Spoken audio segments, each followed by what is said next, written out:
be getting stressed out. It's not a time that we should be focusing on things like diet or calories, or even thinking about growth inside the office right now. It's really more about being grateful for our patients. It's about just enjoying our family.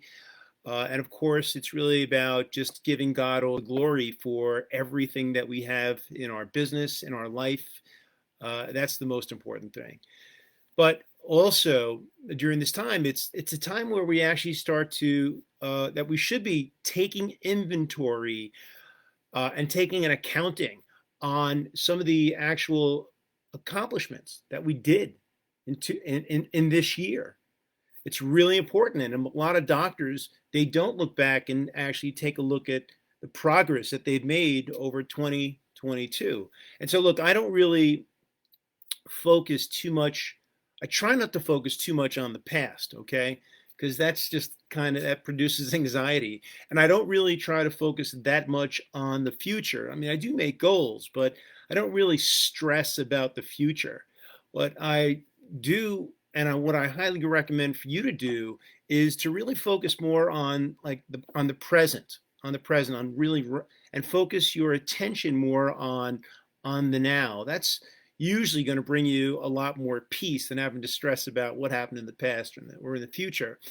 But nonetheless, what I think it's important to actually take a little bit of time to focus on and just kind of identify what you did right this year, what you did right in your particular in your own personal lifestyle, and also to take a look at some of the things that you did right and some of the things that you accomplished in your business this past year. Think about kind of what worked well, and think also about some of the things that didn't work well.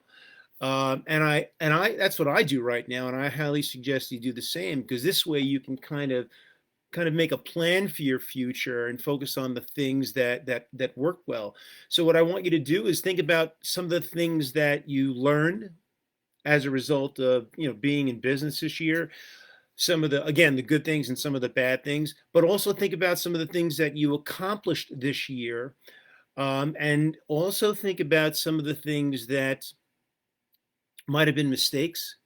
Some of the lessons that you've learned, and then also think about some of the things that you have let go this year. And that could be, in the things that you could have let go could be personal things that you've let go, personal habits that you've let go, maybe people that you've let go, or just things that you have, released in your life through this year. And especially, I want you to think about some of the progress that you made in your business this year, because at the end of the day, really, and at the end of the year, it's it's all about the progress that you made, whether it's a lot of progress or a little progress. That's insignificant, right? Because as long as there is progress, because the goal isn't the goal should be that there is progress. The goal should not be that you've made, the goal shouldn't be perfection. Like everybody thinks that way, right? And just having a goal of perfection, I mean, just causes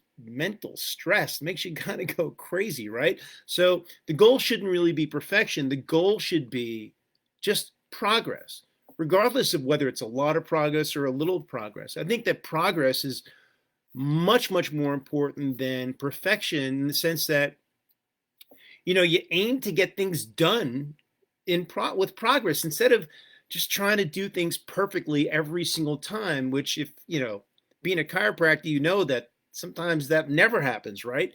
But because when you focus on progress instead of focusing on perfection, it kind of encourages you to kind of focus on smaller achievements instead of and the process, instead of focusing on this end goal of perfection, which a lot of times you never really achieve, right?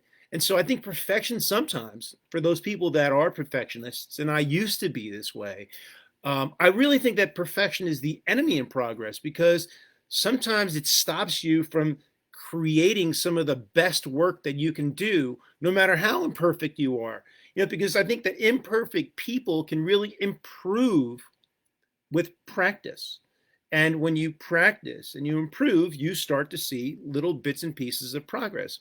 And when you shoot for progress instead of the perfection, which is what a lot of people do, it starts to help you see, and it starts to help you accept, some of the things, some things, even if they're not perfect, right?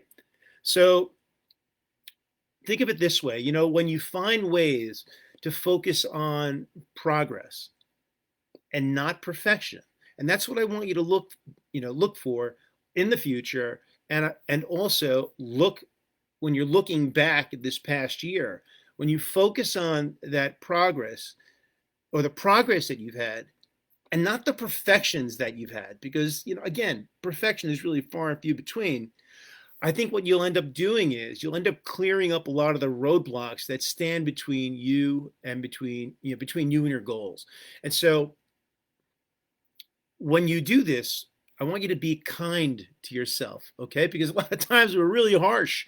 I know I can be harsh on myself, but I'm asking you, when you're looking back at this year at the progress that you've made, I want you to be kind to yourself, right? Practice patience. Be patient with yourself and keep your eye on that progress that you made. And then when you identify that progress, regardless of whether it's big or small, celebrate it. Really celebrate it. Celebrate the progress that you've had, regardless of how big or however small it is. Um, However big or however small it was this past year, because I'll tell you something, that doing it that way, that is the recipe for being happy. That is the recipe for being successful. So that's it, guys. Have a great week, and focus on that progress. Talk to you soon. Peace. Love.